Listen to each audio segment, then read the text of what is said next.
प्यारे दोस्तों, एक बार फिर आप सभी का time pass with Mishra sir में बहुत बहुत स्वागत है। आशा है कि आप लोग बहुत ही अच्छे से होंगे। प्यारे दोस्तों, आज जो है मैं आपको बताऊंगा एक्टिव एंड पैसिव वॉइस कि अगर कोई सेंटेंस एक्टिव वॉइस में दे दिया जाए तो उसकी पैसिव वॉइस हम कैसे करेंगे। आज जो है हम इसकी चर्चा बहुत ही सरल तरीके से करेंगे। उसके पहले एक बात मैं आपको बता दूं कि जितने भी टेंस होते हैं 12 टेंस का वीडियो मैंने बना दिया है, अच्छे से आप लोगों ने देखा होगा, ऐसा मेरा पूरा विश्वास है। अगर हमें टेंस नहीं आता है प्यारे दोस्तों तो हम एक्टिव एंड पैसिव वॉइस करने में हमें प्रॉब्लम होगा। क्यों? क्योंकि 12 टेंस में से 7 टेंस का एक्टिव एंड पैसिव वॉइस होता है। जैसे आज हमने लिया है प्रेजेंट इंडेफिनिट टेंस। अगर कोई सेंटेंस प्रेजेंट इंडेफिनिट टेंस का आ जाए तो उसका जो है हम पैसिव वॉइस में उसको हम कैसे चेंज करेंगे, उसको जो है आज मैं बहुत ही आसान तरीके से बताऊंगा। Suppose that if any sentence is given in English and you are told to change into passive voice, then no problem at all, just follow me. First of all हमको लगाना है ऑब्जेक्ट, और ऑब्जेक्ट के हिसाब से हमें is, M या are लगा देना है। और उसके बाद जो है हमें वर्ब का थर्ड फॉर्म लगाना है, ये याद रखिएगा, वर्ब का थर्ड फॉर्म हमेशा लगेगा। उसके बाद बी वाई बाई लगाना है, और उसके बाद जो है हमें सब्जेक्ट लगा देना है। तो प्यारे दोस्तों चलो देखते हैं। एक सेंटेंस है राम कॉल्स मी। तो मैंने आपको प्रेजेंट इंडेफिनिट टेंस पढ़ाते समय बताया होगा कि जब सब्जेक्ट के बाद डायरेक्ट मेन वर्ब आ जाए और मेन वर्ब के फर्स्ट फॉर्म में रहे तो वह प्रेजेंट इंडेफिनिट टेंस होता है। राम कॉल्स मी ये प्रेजेंट इंडेफिनिट टेंस है। तो अगर कोई सेंटेंस प्रेजेंट इंडेफिनिट टेंस का आ जाए तो प्यारे दोस्तों आप याद रखिए कि ऑब्जेक्ट सबसे पहले लगेगा, और उसके बाद इज, एम, आर लगेगा, और उसके बाद याद रखिए वर्ब का थर्ड फॉर्म हमेशा लगेगा। कोई भी टेंस हो, लेकिन जब अगर पैसिव वॉइस में हम बदलेंगे तो वर्ब जो है हमेशा थर्ड फॉर्म में लगेगा, और वर्ब के बाद बी वाई बाई लगेगा, और उसके बाद सब्जेक्ट लगेगा। अक्सर प्यारे दोस्तों देखा गया है कि वर्ब का जो थर्ड फॉर्म है, इसके बाद वाला जो कुछ भी है वह सेम टू सेम रहता है, बदल जाएगा केवल टेंस के हिसाब से। ये ऑब्जेक्ट भी किसी टेंस के हिसाब से बदलेगा नहीं, यह हमेशा अकेले ही यहाँ पे खड़ा रहेगा। तो चलिए इसका ट्रांसलेशन हम लोग करते हैं। तो हमें सबसे पहले क्या लिखना है? ऑब्जेक्ट। ऑब्जेक्ट क्या है? आई, मी।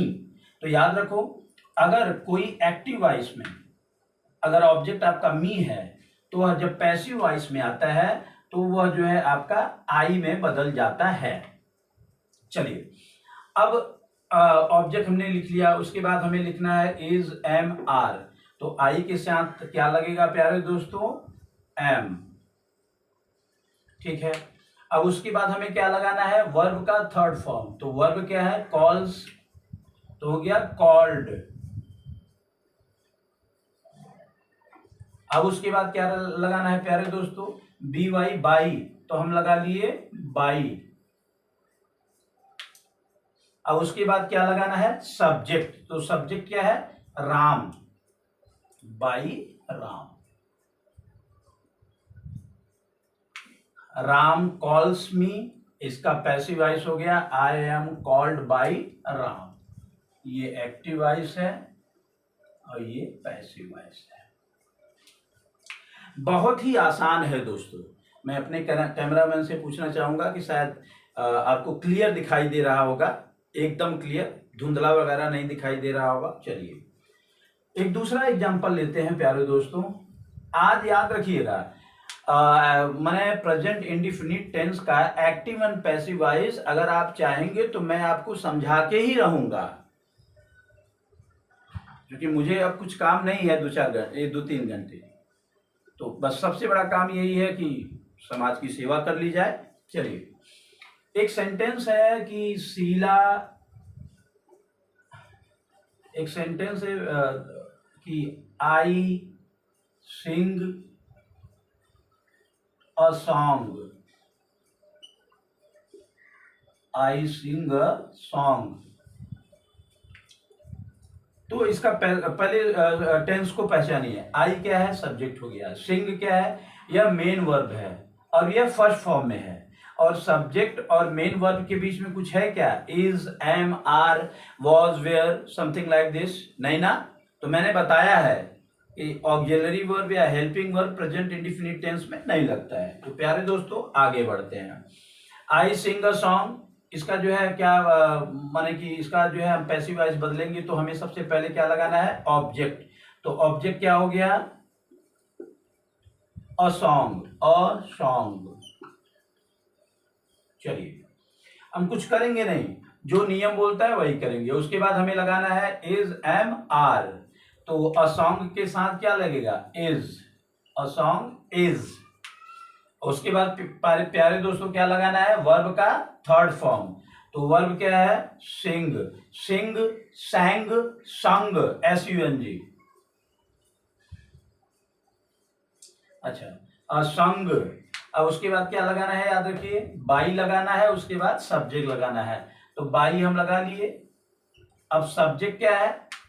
आई है। याद रखना, जब आपका सब्जेक्ट आई है तो पैसिव वॉइस में मी हो जाएगा। क्योंकि आपने देखा होगा कि एक्टिव वॉइस में जब मी था तो पैसिव वॉइस में आई हो गया। ठीक है, तो उसी प्रकार से अगर एक्टिव वॉइस में आई से आई है तो ये फिर पैसिव वॉइस में क्या हो जाएगा? मी हो जाएगा। प्यारे दोस्तों आशा है कि थोड़ा बहुत आइडिया आपको मिल रहा होगा। और आपको एक बता दें कि एक्टिव एंड पैसिव वॉइस की सबसे बड़ी पहचान क्या होती है। देखिए, एक्टिव वॉइस में हम सब्जेक्ट को बहुत ज्यादा महत्व देते हैं। जैसे ये जीजा जी हैं सभी के, राम कॉल्स मी, राम मुझे बुलाता है। इस सेंटेंस में सबसे ज्यादा हम महत्व किसको दे रहे हैं? सब्जेक्ट को। तो जब किसी सेंटेंस में हम बच्चों सब्जेक्ट को ज्यादा महत्व देते हैं तो उसे एक्टिव वॉइस कहते हैं। लेकिन उसी सेंटेंस को अगर हम ऐसे पढ़ें कि I am called by Ram, अब यहाँ राम को ज्यादा महत्व नहीं दिया जा रहा है, यहाँ पे आई को ज्यादा महत्व दिया जा रहा है। I am called by Ram, मैं राम के द्वारा बुलाया गया। तो यहाँ पे जो है ऑब्जेक्ट को ज्यादा महत्व दिया जा रहा है। तो अगर किसी सेंटेंस में ऑब्जेक्ट को ज्यादा महत्व दिया जा रहा है तो वह पैसिव वॉइस हो जाता है, सब्जेक्ट को ज्यादा महत्व दिया जाता है तो वह एक्टिव वॉइस हो जाता है। आशा है प्यारे दोस्तों आपको कुछ समझ में आ रहा होगा। एक सेंटेंस और लेते हैं।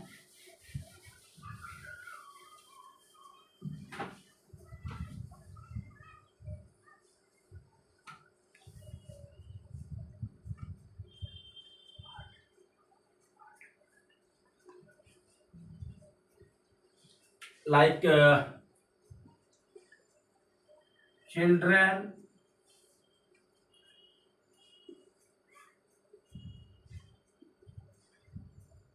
play football, football, children play football. तो चलिए एज यूजुअल हम लोग क्या करेंगे? हम लोग पहले पहचानेंगे चिल्ड्रन क्या हो गया? यह सब्जेक्ट हो गया। प्ले क्या है? यह वर्ब का फर्स्ट फॉर्म है। तो सब्जेक्ट और वर्ब के बीच में कुछ is, am, are, has, have, can, could, may, might, like this कुछ है क्या? नहीं है ना। तो ये कौन सा टेंस हो गया? Present indefinite tense. तो प्रेजेंट इंडेफिनिट टेंस को पैसिव वॉइस में बदलने के लिए सबसे पहले हम ऑब्जेक्ट लगाएंगे और इस सेंटेंस में ऑब्जेक्ट क्या है? फुटबॉल। चलिए भाई, फुटबॉल। अब फुटबॉल के बाद क्या लगाना है? इज, एम, आर लगाना है। तो क्या लगाएंगे? इज।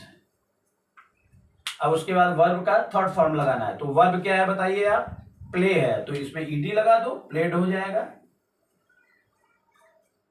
ठीक है, फुटबॉल इज प्लेड। अब उसके बाद बाई लगाना है, तो बाई लगा लो। अब उसके बाद सब्जेक्ट लगाना है, तो सब्जेक्ट क्या है? चिल्ड्रन। तो चिल्ड्रन उधर जाके चाइल्ड नहीं हो जाएगा, यह जो है वह चिल्ड्रन हो ही रहेगा। यह जो है आपका एक्टिव वॉइस हो गया, ये आपका पैसिव वॉइस हो गया। अगर एक एग्जांपल हम और लेते हैं, जैसे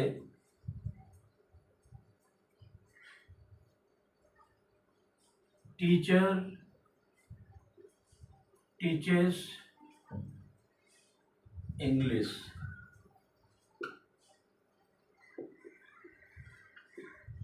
यहाँ पे देखिए आपको सब्जेक्ट ये है, टीचर हो गया, और ये टीचर्स ये मेन वर्ब हो गया, और मेन वर्ब का फर्स्ट फॉर्म है। तो सब्जेक्ट और मेन वर्ब के बीच में कुछ है क्या? नहीं ना, तो ये प्रेजेंट इंडेफिनिट टेंस हो गया। चलिए इसका पैसिव वॉइस करेंगे। सबसे पहले ऑब्जेक्ट लगाना है, तो ऑब्जेक्ट क्या है? इंग्लिश।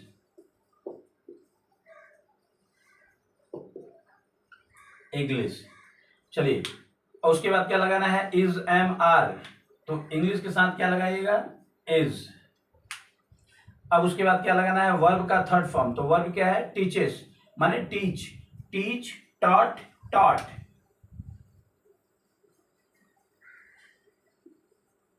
अब क्या लगाना है? बाई, तो हम लगा लिए बाई।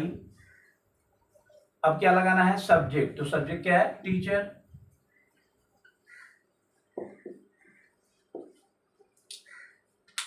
प्यारे दोस्तों सच बताना, इसमें कोई भी समस्या नहीं है। इसमें दो समस्याएं आपको आएंगी। पहला, टेंस की जानकारी हमें होनी चाहिए। अगर हमें टेंस की जानकारी नहीं है प्यारे दोस्तों, तो हम जो है एक्टिव से पैसिव वॉइस करने में हमें कहीं ना कहीं प्रॉब्लम हो सकती है। इसीलिए मैं बार बार कहता हूं कि सारे टेंस का 12 माने जो 12 टेंस हैं, और 12 टेंस का जो चारों सेंटेंस हैं, उनका वीडियो जो है बहुत ही अच्छी तरीके से हिंदी में बना है। आप मैंने कृपा करके वो आप देख लीजिए।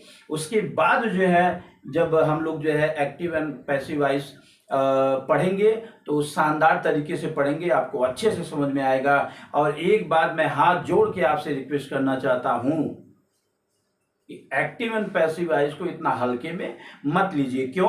क्योंकि ये जो है स्पोकन इंग्लिश में काम आता है। हम दिनचर्या में, डेली रूटीन में बहुत सारे सेंटेंस जो है वह पैसिव वॉइस में भी बोलते हैं, तो इसलिए थोड़ा सा इसे हमें सीरियस लेना है। चलिए 2-4 एग्जाम्पल जो है मैं और दूंगा, आशा है कि आपको समझ में आ रहा होगा।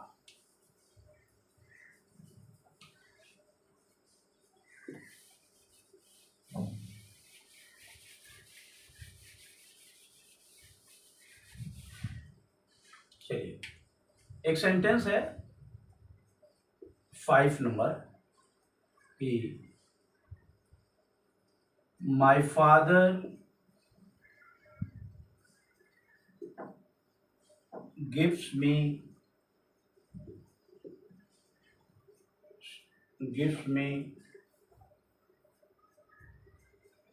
advice।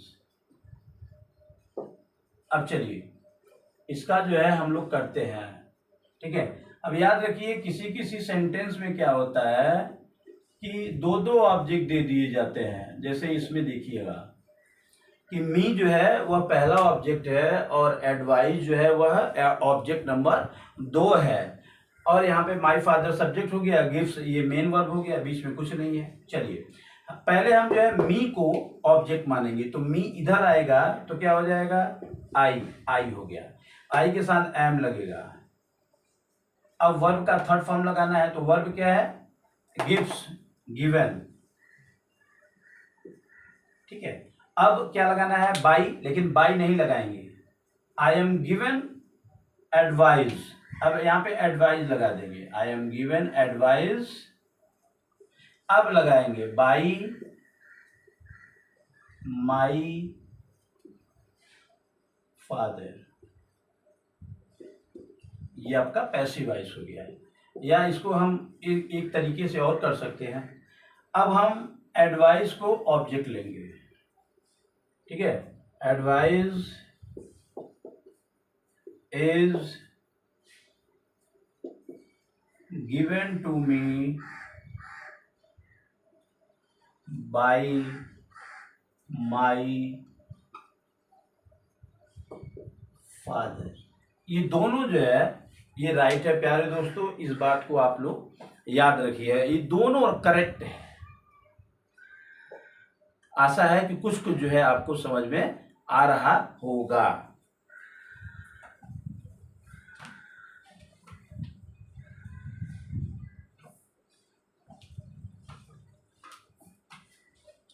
चलिए प्यारे दोस्तों, एक एग्जाम्पल और मैं देता हूं इससे रिलेटेड।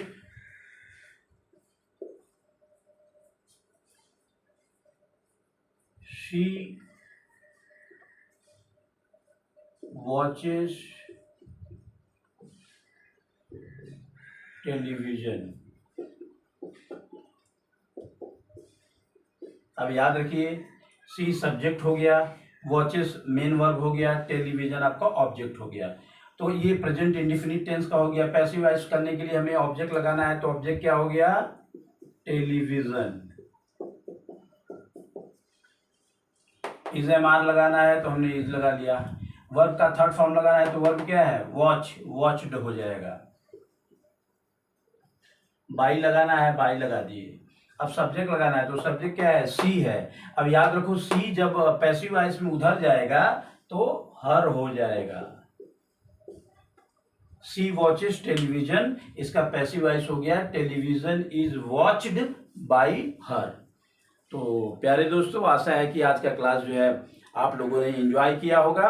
और अगले क्लास में अब मैं जो है आप लोगों को बताऊंगा कि प्रेजेंट कंटिन्यूअस टेंस का अगर कोई सेंटेंस आ जाए तो हम जो है कैसे उसका पैसिव वॉइस करेंगे।